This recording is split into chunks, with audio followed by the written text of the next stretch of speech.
VCC academy में आपका स्वागत है।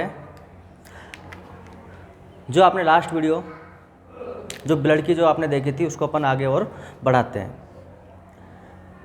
अगर आपको ये वीडियो अगर पसंद आ रही है तो चैनल को लाइक करें, वीडियो को लाइक करें, चैनल को सब्सक्राइब करें और ज़्यादा से ज़्यादा लोगों तक इसको शेयर करें। चलो बातें कम करते हुए अगर अपन देखते हैं क्या होता है क्या नहीं होता। तो कल आपको पूरा समझ में आ गया होगा अपन किसको ब्लड दे सकते हैं और किससे ब्लड ले सकते हैं, एंटीजन क्या होता है, एंटीबॉडी क्या होता है। तो अगर आप वीडियो लगातार देख रहे हो तो आपको इनके बारे में पूरी नॉलेज मिल जाएगी। अब देखो, आपने नाम सुना होगा RH फैक्टर, RH कारक। तो ये होता क्या है कि 1940 में क्या हुआ कि दो वैज्ञानिक थे, लैंडस्टीनर व वीनस।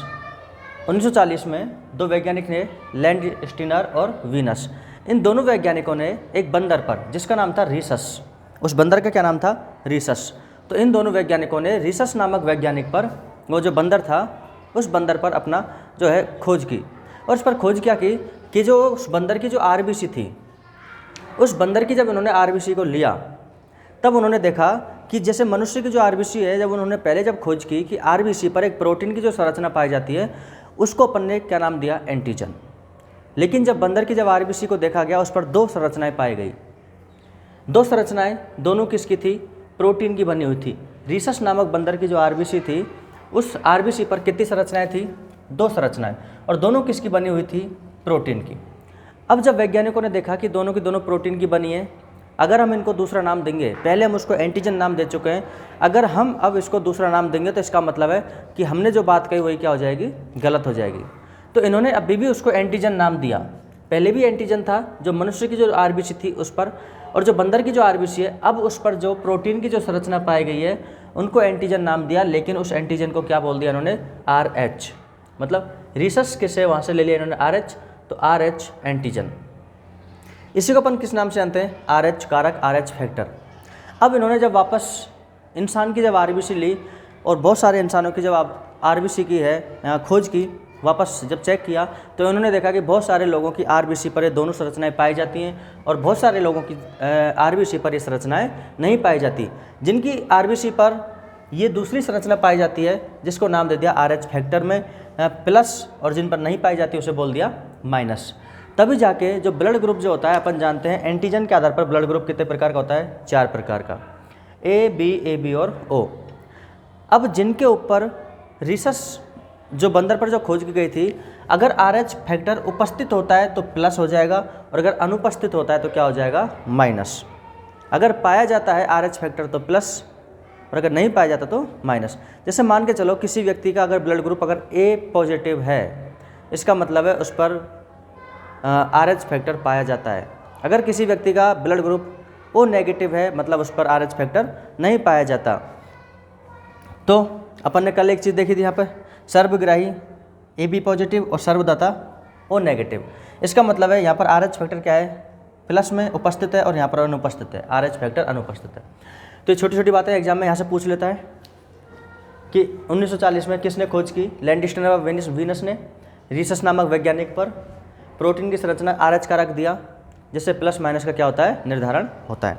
अब देखो, अब मैं आपको एक रोग बताना चाहता हूँ और वो रोग इतना इम्पोर्टेंट है कि अगर ये चीज़ों पर ध्यान नहीं देते तो देखो, आपने सुना होगा कई बार कि जो प्राचीन समय, तो क्या कि पुराने समय में, अभी से लगभग 10-15 साल पहले की बात है, आप ये मान के चलो 10-15 साल 20 साल, उस टाइम गांव में इतनी जागरूकता नहीं थी, लेकिन अभी भी इतनी जागरूकता नहीं है। होता क्या था कि पहले जब पहला बच्चा होता था वो आसानी से हो जाता, कोई दिक्कत नहीं है। लेकिन कई महिलाओं के जब दूसरे बच्चे, तीसरे बच्चे, चौथे बच्चे जब होते थे तो मरे हुए पैदा होते थे। उसका कारण होता है कि एक रोग होता है, एक बीमारी होती है, उसको कहते हैं अपन एरिथ्रोब्लास्टोसिस फिटिलिस। एरिथ्रोब्लास्टोसिस फिटिलिस नाम से अपन उसको जानते हैं। होती क्या है क्या नहीं होती वो देखो कि जब दो आदमी या फिर मेल और फीमेल जब होती हैं, मेल और फीमेल, अपन बात कर रहे हैं किसके बारे में, एरिथ्रोब्लास्टोसिस फिटिलिस। एक रोग है एरिथ्रोब्लास्टोसिस फिटिलिस।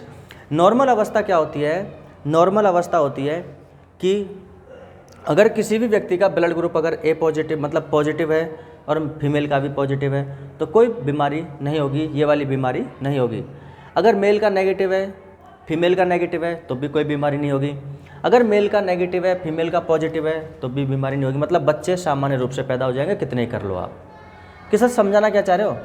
समझाना ये चाह रहा हूँ, अगर किसी भी पुरुष का अगर ब्लड ग्रुप पॉजिटिव है, अगर किसी पुरुष का अगर ब्लड ग्रुप क्या है पॉजिटिव है और फीमेल का है नेगेटिव, कोई भी पॉजिटिव और कोई भी नेगेटिव, जैसे मान के चलो आप जो भी वीडियो देख रहे हैं अगर मेल हैं तो अगर आपका ब्लड ग्रुप अगर पॉजिटिव है और आपकी जो मैसेज है उनका जो ब्लड ग्रुप है वो है अगर नेगेटिव, या ऐसा व्यक्ति जिसका ब्लड ग्रुप पॉजिटिव है और फीमेल का क्या है नेगेटिव, अगर वो शादी कर लेते हैं तो उनका जो पहला बच्चा होगा वो सामान्य रूप से जन्म ले लेगा, लेकिन उसके बाद में जितने भी बच्चे जो पैदा होंगे वो सारे के सारे बच्चे मृत पैदा होंगे। सारे के सारे बच्चे कैसे पैदा होंगे? मृत।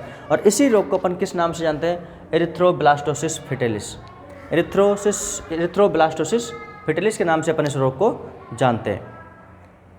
अब आप बोलोगे सर इसका उपचार क्या? तो देखो इसका क्वेश्चन क्या है सबसे पहले तो, कि अगर व्यक्ति का ब्लड ग्रुप पॉजिटिव है और फीमेल का अगर नेगेटिव है तो ये वाली संभावनाएं होती हैं, होता है ये वाला। उसमें पहला बच्चा जो होता है सामान्य रूप से जन्म ले लेता है, लेकिन प्रथम बच्चे के बाद के सभी जो बच्चे होते हैं वो मृत पैदा होते हैं। उपचार क्या है? प्रथम प्रसव के बाद जब महिला को जब हॉस्पिटल में लेके जाते हैं तो वो चेक कर लेते हैं डॉक्टर्स कि अगर फीमेल का अगर ब्लड ग्रुप नेगेटिव है तो मेल से भी पूछा जाता है कि अपने हस्बैंड का ब्लड ग्रुप क्या है कि पॉजिटिव। तो वो क्या करते हैं कि जब प्रसव हो जाता है उसके 72 घंटे तक, 72 घंटे के अंदर अंदर मतलब 3 दिन के अंदर अंदर उसमें एक इंजेक्शन लगाया जाता है। उस इंजेक्शन का नाम है एंटी-डी का इंजेक्शन। एंटी-डी का इंजेक्शन लगाया जाता है जिससे बीमारी को अपन सॉल्व कर सकते हैं। तो मैंने यहाँ पर बताया कि जो देखो मैंने इसलिए लिखा क्योंकि मैं ये अगर लिखता तो टाइम लगता, लेकिन समझाने वाली चीज़ें इसमें 2-3 ही हैं। सन 1940 में लैंडस्टीनर और वीनस ने रिसस नामक वैज्ञानिक पर RH फैक्टर की खोज की, बस यहाँ से, जिसमें पाया जाता है RH फैक्टर पॉजिटिव, जिसमें नहीं पाया जाता वो नेगेटिव। सर्वग्राही AB पॉजिटिव अपन कल समझ चुके हैं और सर्वदाता O नेगेटिव। इसके बाद में एक रोग अपन ने ये पढ़ा, इंपॉर्टेंट है RH के लिए लिखने के लिए आता है, एरिथ्रोब्लास्टोसिस फिटेलिस।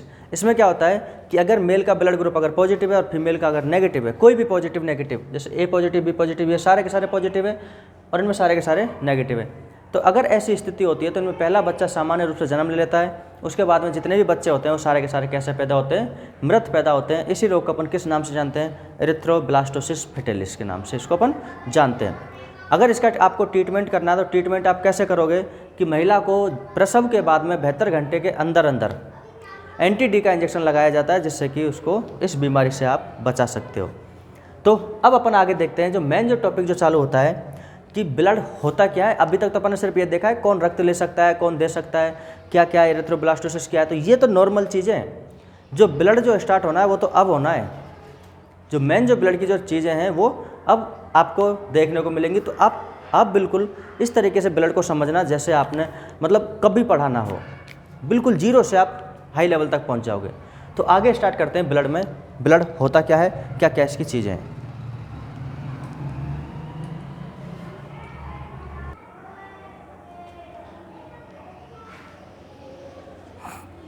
चलो अब अपन बात करते हैं कि ब्लड होता क्या है। तो देखो समझना आप,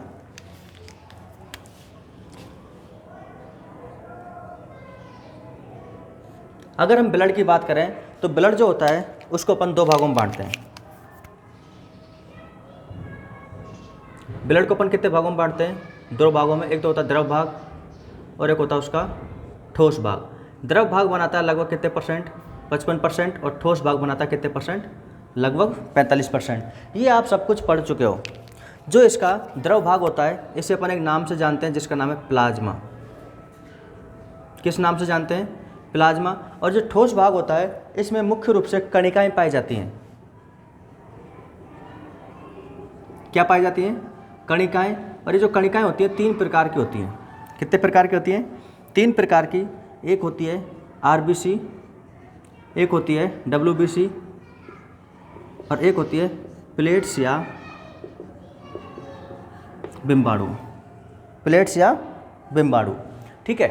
अब अपन जानते हैं, हमेशा याद रखना कि मुख्य रूप से ये जो ठोस भाग है, ठोस भाग में जो मैक्सिमम जो पाई जाती हैं लगभग 90 से 99% वो कौन पाई जाती हैं? RBC। और ये जो बच गई वो आप क्या मानोगे? 1 से 10% में ये पाई जाती हैं। तो इसका मतलब है अगर रक्त में अगर आरबीसी की अगर कमी हो जाए तो इसका मतलब है रक्त की कमी हो गई। आरबीसी की कमी होने का मतलब ही क्या है? रक्त की कमी होना। आरबीसी की कमी होने का मतलब ही क्या है? रक्त की कमी होना। तो अगर आपसे कोई पूछ ले, क्वेश्चन आता है यहाँ पर एग्जाम में कि रक्त का द्रव भाग क्या कहलाता है?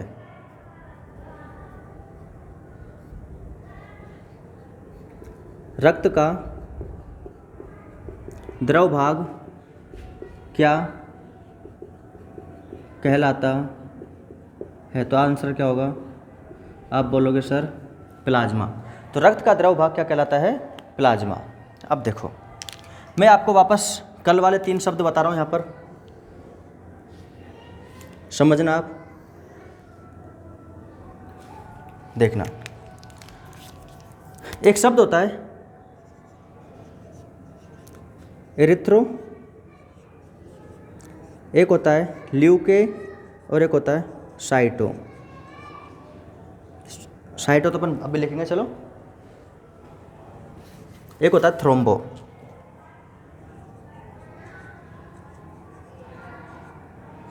एक क्या होता है? थ्रोम्बो। 1 2 3 और एक शब्द होता है साइट। एक शब्द क्या होता है? साइट। इन 4 शब्दों के बारे में अपन बात करते हैं। सबसे पहले अपन साइट की बात कर लें। साइट का मतलब होता है कोशिका। साइट जो शब्द है इसका मतलब क्या होता है? कोशिका। इरिथ्रो का मतलब होता है लाल रंग। इरिथ्रो का मतलब क्या होता है? लाल रंग। ल्यूके का मतलब होता है सफ़ेद रंग। थ्रोम्बो का मतलब, हाँ, थ्रोम्बो जो है, थ्रोम्बो एक प्रोसेस है। थ्रोम्बो क्या है? एक प्रोसेस है, जिस प्रोसेस को अपन कहते हैं थ्रोम्बोसिस।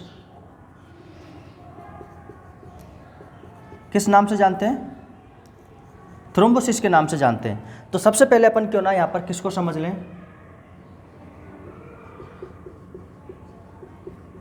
कि सर थ्रोम्बोसिस क्या है। थ्रोम्बोसिस क्या है कि हमारी जब स्किन होती है, जब स्किन पर जब चोट लग जाती है तो हमारी स्किन क्या करती है? 2 से 5 मिनट में क्या बना लेती है? रक्त का थक्का बना लेती है। 2 से 5 मिनट में ये क्या बना लेती है? रक्त का थक्का बना लेती है।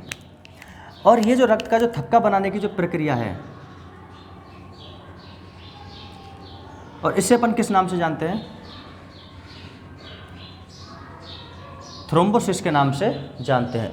तो रक्त का थक्का बनाने की प्रक्रिया किस नाम से जानी जाती है? थ्रोम्बोसिस के नाम से जानी जाती है। अगर आपसे कोई पूछ ले कि हमारे शरीर में ब्लड का कितना पाया जाता है, हमारे शरीर में ब्लड कितना पाया जाता है? तो लगभग 5 से 6 लीटर।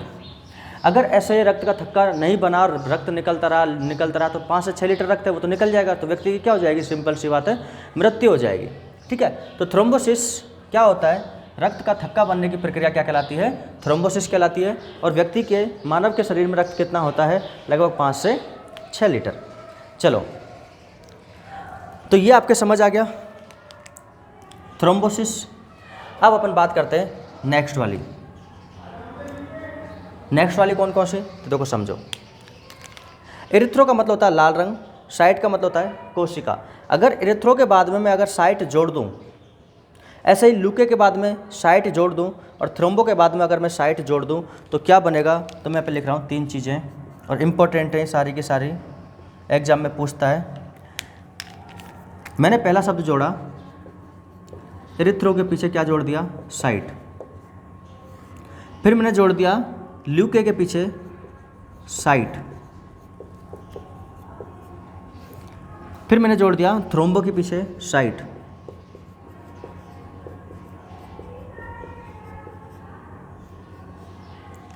तो इनसे बनता क्या है? इरिथ्रोसाइट मतलब लाल रंग की कोशिका, मतलब आरबीसी। क्या? आरबीसी। सफ़ेद रंग की जो कोशिका होती है डब्ल्यूबीसी। और थ्रोम्बोसिस जो थ्रोम्बोसाइट है इसे अपन कहते हैं प्लेट्स। किस नाम से जानते हैं? प्लेट्स या बिम्बाणु। प्लेट्स या बिम्बाणु के नाम से अपन इसको जानते हैं। तो मेरे हिसाब से आपको यहाँ तक कोई दिक्कत नहीं होगी समझने में, आराम से यहाँ तक समझ सकते हो।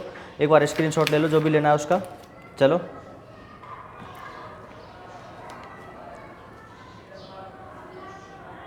चलो हो गया।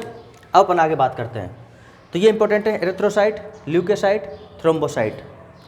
बेसिक चीज़ पढ़ रहे हैं अपन सबसे पहले, उसके बाद में रक्त अपन स्टार्ट करेंगे मेन वाला अभी थोड़ी देर बाद में।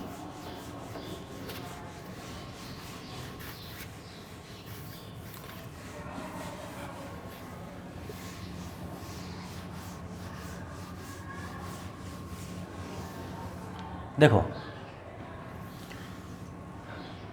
दो शब्द आते हैं, एक तो है पीनिया,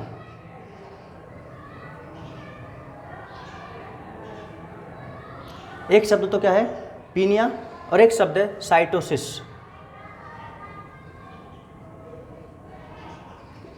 एक शब्द क्या है पीनिया और एक शब्द क्या है साइटोसिस। पीनिया का मतलब होता है कम होना और साइटोसिस का मतलब होता है ज़्यादा। किसका ज़्यादा है कम होना? सेल का। किसका ज़्यादा या कम होना? तो सेल का कम होना कहलाता है पीनिया और सेल का ज़्यादा होना कहलाता है साइटोसिस। क्या कहलाता है? साइटोसिस। अगर आपको कहीं पे भी लिखा आ जाए, ये दो शब्द समझ में आ गए अपने, पीनिया और साइटोसिस। अगर आपको कहीं पे भी लिखा आ जाए हिम या हिमेट, एक शब्द क्या हिम या फिर हिमेट, इसका मतलब होता है रक्त। इसका मतलब क्या होता है? रक्त मतलब ब्लड। अगर कहीं पर आपको एक शब्द और लिखा आ जाए और वो आपको मिल जाए पोइसिस, पोइसिस, क्या मिल जाए आपको? पोइसिस। इस पोइसिस का मतलब होता है निर्माण करना, फॉर्मेशन। पोइसिस का मतलब क्या होता है? निर्माण करना, फॉर्मेशन। तो अब मेरी बातें जो है मैं आपको जो समझाने जा रहा हूँ उनको आप ध्यान से समझना। मैं यहाँ पर नाम लिखूँगा, आप अपने आप ही बताते चलोगे सर इसका मतलब क्या है, इसका मतलब क्या है। सबसे पहले अपन लेते हैं एरिथ्रोसाइट। कौन सा शब्द लेते हैं? एरिथ्रोसाइट। इसका मतलब है किसकी बात कर रहा है? आरबीसी की। किसकी बात कर रहा है? आरबीसी की। चलो इससे संबंधित अपन बात करते हैं।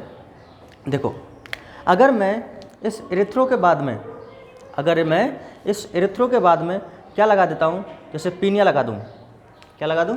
पीनिया, तो शब्द बनेगा एरिथ्रोसाइटोपिनिया। एरिथ्रोसाइटोपिनिया क्या बनेगा? एरिथ्रोसाइटोपिनिया। मैंने क्या किया, एरिथ्रोसाइट है, इसके पीछे क्या लगा दिया? पीनिया, पहला शब्द लगा दिया, तो बन गया एरिथ्रोसाइटोपिनिया। एरिथ्रोसाइटो का मतलब क्या होता है? आरबीसी। पीनिया का मतलब होता है कम होना, मतलब आरबीसी का कम होना। आरबीसी का कम होना क्या कहलाता है? एरिथ्रोसाइटोपिनिया। एरिथ्रोसाइटोपिनिया, आरबीसी का कम होना। ऐसे बहुत सारे नाम बनेंगे। अगर मैं एरिथ्रोसाइटोसिस लगा दूं, साइटोसिस तो है ही है और इसमें साइट है ही है, तो एरिथ्रोसाइटोसिस क्या लगा दिया मैंने? एरिथ्रोसाइटोसिस। तो एरिथ्रोसाइट का मतलब तो है कोशिका और साइटोसिस का मतलब क्या होता है? ज़्यादा होना। तो आरबीसी का ज़्यादा होना क्या कहलाएगा? एरिथ्रोसाइटोसिस। क्या कहलाएगा? एरिथ्रोसाइटोसिस, निर्माण होना। एरिथ्रोसाइटोपिनिया, पिनिया का मतलब होता है कम होना। अगर मैं एरिथ्रो के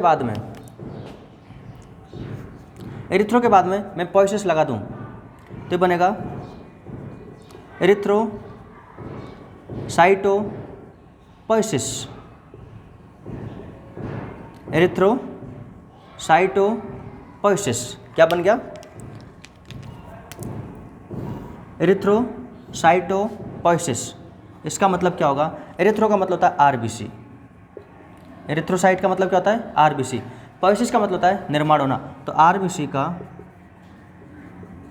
निर्माण होना। और अपन जानते हैं रक्त में मैक्सिमम मात्रा में क्या होती हैं? अपने आरबीसी होती हैं, और आरबीसी का जो निर्माण होता है, तो आरबीसी का निर्माण होना है ना। इस प्रक्रिया को अपन किस नाम से जानते हैं? एरिथ्रोसाइटोपोइसिस। आरबीसी का ज़्यादा होने की प्रक्रिया को अपन किस नाम से जानते हैं? एरिथ्रोसाइटोसिस। कम होने को अपन किससे जानते हैं? पीनिया। पीनिया कम हो रहा है, सिस ज़्यादा हो रहा है और पोइसिस निर्माण हो रहा है। तो ये किससे संबंधित होगी? तीनों की तीनों बातें एरिथ्रोसाइट से। किससे संबंधित हो गई? एरिथ्रोसाइट से। अगर अपन बात कर लें ल्यूकेसाइट, किसकी बात कर लें अपन अब? ल्यूकेसाइट। ल्यूकेसाइट का मतलब क्या है? WBC। अब ये किसकी बात करना चाह रहा है? WBC की। तो आप खुद समझ सकते हो। अब मैं वापस से इन तीनों के पीछे नाम लगाऊंगा। ल्यूकेसाइटोपिनिया, ल्यूकेसाइटोपिनिया। अगर आप वीडियो देख रहे हो तो इसका मतलब बताना मेरे को क्या है, कमेंट करके बताना, मैं नहीं बता रहा इसका। ल्यूकेसाइटोपिनिया, पिनिया का मतलब होता है कम होना, ल्यूकेसाइट का मतलब होता है WBC। तो समझ में आ जाएगा आपका क्या कहला है। अगला अपन लिख रहे हैं ल्यूकेसाइटोसिस। ल्यूकेसाइटोसिस, साइटोसिस का मतलब होता है ज़्यादा होना, WBC का ज़्यादा होना। अब अपन लिख रहे हैं ल्यूकेसाइटोपोइसिस। ल्यूकेसाइटोपोइसिस लिख ही देता हूँ, है ना, अपना तो क्या भरोसा। तो WBC का कम होना,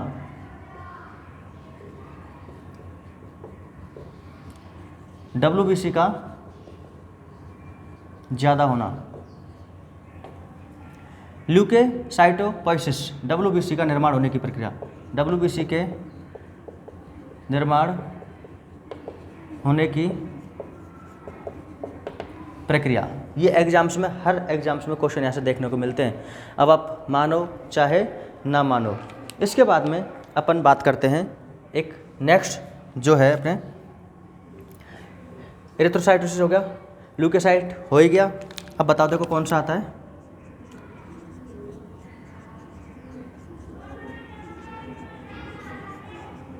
थ्रोम्बोसाइट। इसको अपन प्लेट्स या बिम्बाणु के नाम से अपन इसको जानते हैं। प्लेट्स या बिम्बाणु के नाम से अपन इसको जानते हैं। तो वही चीज़ तीनों की तीनों अपन बात करेंगे किस तरीके से। Thrombocytopenia, thrombocytopenia. अब आप ये मत बोलना सर हमारे को इतने सारे याद कैसे होंगे। आप तो ये शब्द याद रख लो, जिसके पीछे आना है वो आप जोड़ देना, आराम से समझ में आ जाएगा। पिनिया का मतलब होता है कम होना, साइटोसिस का मतलब होता है ज़्यादा होना, और पोइसिस का मतलब होता है निर्माण करना। पोइसिस का मतलब क्या होता है? निर्माण करना। तो थ्रोम्बोसाइटोपिनिया। अगला हो जाएगा थ्रोम्बोसाइटोसिस। अगला हो जाएगा थ्रोम्बोसाइटोपोइसिस। थ्रोम्बोसाइटोपोइसिस, वही इनका मतलब समझ में आ जाएगा। थ्रोम्बोसाइटोपोइसिस मतलब प्लेट्स का कम होना, थ्रोम्बोसाइटोसिस प्लेट्स का अधिक होना, थ्रोम्बोसाइटोपोइसिस प्लेट्स निर्माण की प्रक्रिया, प्लेट्स के बनने की प्रक्रिया। तो मेरे हिसाब से आपको यहाँ तक समझ में आ गया होगा। एक और शब्द रह गया, मैं आपको उसको यहाँ पर नोट बना के लिख देता हूँ। अगर क्वेश्चन आ गया हिम के पीछे क्या आ जाए, जैसे हिमपीनिया, हेमोसाइटोसिस, इस तरीके से, है ना, हिमपोइसिस, तो एक शब्द यहाँ लिख रहा हूँ मैं, हिमोपोइसिस। क्या लिखा मैंने? हिमोपोइसिस। अब बताओ देखो हिमोपोइसिस का मतलब क्या होगा? आप बोलोगे साहब रक्त निर्माण की, हिम का मतलब क्या होता है? रक्त। तो रक्त निर्माण की प्रक्रिया, रक्त निर्माण की प्रक्रिया। समझ में आ रहा है ना? हिमोपोइसिस का मतलब क्या होता है? रक्त निर्माण की प्रक्रिया। अगर मैं आपके पीछे ये इसके पीछे लगा दूँ हिम के पीछे, अगर हिम के पीछे मैं लगा दूँ पीनिया, क्या लगा दूँ? पीनिया, तो क्या शब्द बनेगा अपने? हिमोसाइटोपिनिया। क्या बनेगा? हिमोसाइटोपिनिया। हिमोसाइटोपिनिया का मतलब क्या हो जाएगा बताओ? रक्त का कम होना, रक्त का कम होना। रक्त के कम होने में आरबीसी कम होगी, डब्ल्यूबीसी कम होगी और प्लेट्स भी क्या होंगी, कम होंगी। आप समझ में तो आ रहा है ना सारा का सारा। मैं जल्दी इसलिए कर रहा हूँ क्योंकि मैं समझा चुका हूँ। तो आपको जो भी अच्छा लगे यहाँ पर आप नाम लिख सकते हो। पीनिया का मतलब होता है कम होना। किसका कम होना? कोशिका का। साइटोसिस का मतलब होता है ज़्यादा होना। हिम या हिमेट का मतलब होता है ब्लड। और पोएसिस का मतलब होता है निर्माण करना। आपकी इच्छा हो उसके पीछे इसको लगाओ, आपका मन करे उसके पीछे लगाओ और आप आराम से यहाँ पर देख सकते हो कि क्या है क्या नहीं है। तो आज आपने ये जो पढ़ा वेरी वेरी इंपॉर्टेंट है आपके एग्जाम पॉइंट ऑफ व्यू से। अभी अपना ब्लड कंप्लीट नहीं हुआ, अभी तो ब्लड शुरू हुआ है। ये सब कुछ क्या है, शुरुआत है इसकी। आरबीसी क्या होता है, डब्ल्यूबीसी क्या होती है, प्लेट्स क्या होती है, इनका जीवन काल वगैरह पर पता नहीं कितनी सारी चीज़ें आप यहाँ पर देखोगे आप। और इसके बाद में भी जो कुछ रह जाएगा उसको अपन लास्ट वीडियो में एक पूरी कंबाइंड वीडियो बना करके जो इम्पोर्टेंट होगी आपके लिए उसमें अपन इसको डाल देंगे। तो आज के लिए फिर इतना ही। अगर आपको चीज़ें अगर पसंद आ रही हैं तो वीडियो को लाइक करें, ज़्यादा से ज़्यादा लोगों तक इसको शेयर करें और हमारे चैनल को सब्सक्राइब करें। धन्यवाद। जय हिंद, जय भारत।